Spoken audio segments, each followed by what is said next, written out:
আসসালামু আলাইকুম প্রিয় বন্ধুরা, শখ ও স্বাদের পক্ষ থেকে সবাইকে জানাচ্ছি অনেক অনেক শুভেচ্ছা। আশা করছি সবাই ভালো আছেন। চলে আসলাম মজার একটি রেসিপি নিয়ে আপনাদের মাঝে।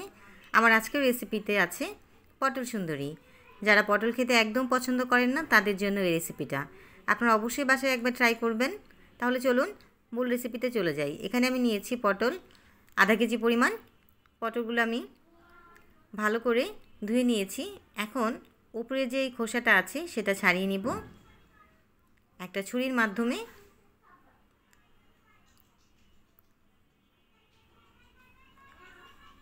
হালকা যে আবরণটা আছে সেটা আমি ছাড়িয়ে নিব।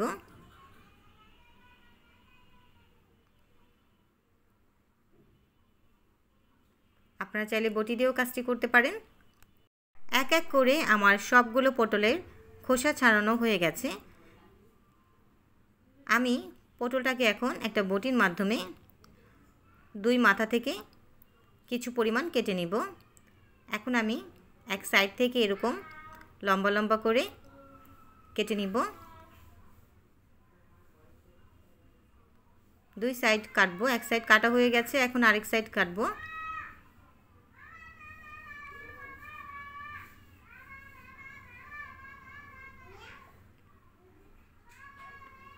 দেখুন বন্ধুরা কতটা সুন্দর করে কেটেছি। সবগুলো পটল আমার কাটা হয়ে গেছে। আমি পটলগুলোকে ধুয়ে নিয়েছি। এখন আমি এই পটলের মধ্যে অ্যাড করব সামান্য রসুন বাটা, পরিমাণ মতো লবণ, হলুদের গুঁড়ো, মরিচের গুঁড়ো, ধনিয়া আর জিরে গুঁড়ো মিক্স করা আছে। আমি সবগুলো দিয়ে দিলাম অল্প পরিমাণ করে। সবগুলো মশলা হাতে মেখে নিব। আমি পটলের গায়ে সবগুলো মশলা মেখে নিব। আপনারা হাত দিয়ে কাজটি করবেন। মশলা মাখানো হয়ে গেছে, আমি 10 মিনিট রেস্টে রাখব। 10 মিনিট পর আমি চুলায় চলে আসলাম। আমি চুলায় একটা হাঁড়ি বসিয়েছি, তার মধ্যে পর্যাপ্ত পরিমাণ তেল দিয়েছি। খুব বেশি তেল লাগবে না, অল্প তেলে ভাজা যাবে। রেস্টে রাখা পটলগুলো এখন আমি এক এক করে ফ্রাই প্যানের মধ্যে ছেড়ে দিব। একটা একটা করে দিচ্ছি, খুবই সাবধানে কাজটা করবেন, অনেক সময় তেল ছিটে লাগে গায়ে। আমি উল্টিয়ে পাল্টিয়ে নিব।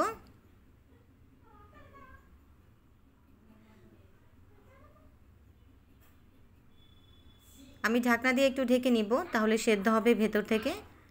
আমি 2 মিনিট পর ঢাকনাটা উঠিয়ে নিলাম। অনেকটা নরম হয়ে গেছে। পটলের গায়ে যে পানিটা ছিল পানিটাও শুকিয়ে গেছে। আমি একটা পাশ উল্টিয়ে দিব। একটা পাশ উল্টানো হলে আমি আবারও ঢাকনা দিয়ে একটু ঢেকে দিব।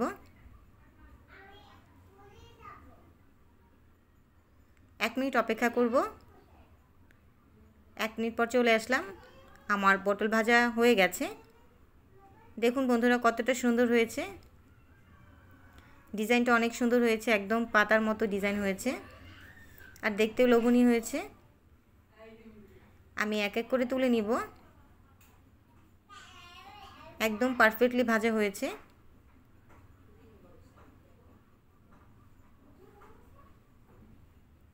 আমি সবগুলো পটল ভেজে নিব একইভাবে।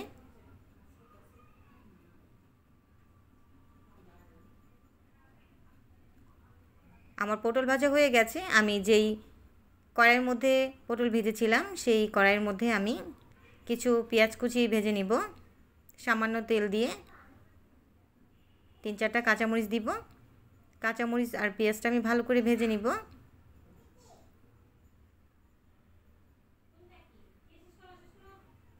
হালকা ভাজা হয়ে গেলে তার মধ্যে আমি অ্যাড করব সামান্য পরিমাণ লবণ। লবণটা দিয়ে আবারও ভেজে নিব। ব্রাউন কালার করে ভেজে নিব। খুব বেশি ভাজবো না, পুড়িয়ে ফেলবো না। দেখুন ব্রাউন কালার হয়ে গেছে, আমি নামিয়ে নিব। এখন আমি ভাজা যে পেঁয়াজটা ছিল বা বেরেস্তাটা ছিল সেটা আমি এই পটলের মধ্যে একটু ডেকোরেশন করে নিব বা সাজিয়ে নিব।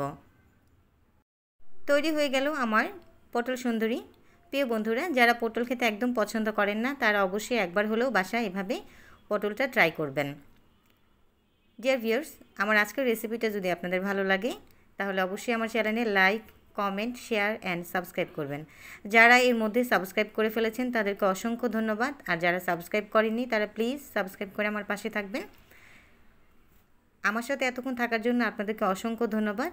পরবর্তীতে নতুন একটা ভিডিও নিয়ে আপনাদের মাঝে আবার হাজির হব। ততক্ষণ পর্যন্ত ভালো থাকুন। আল্লাহ হাফিজ। আসসালামু আলাইকুম।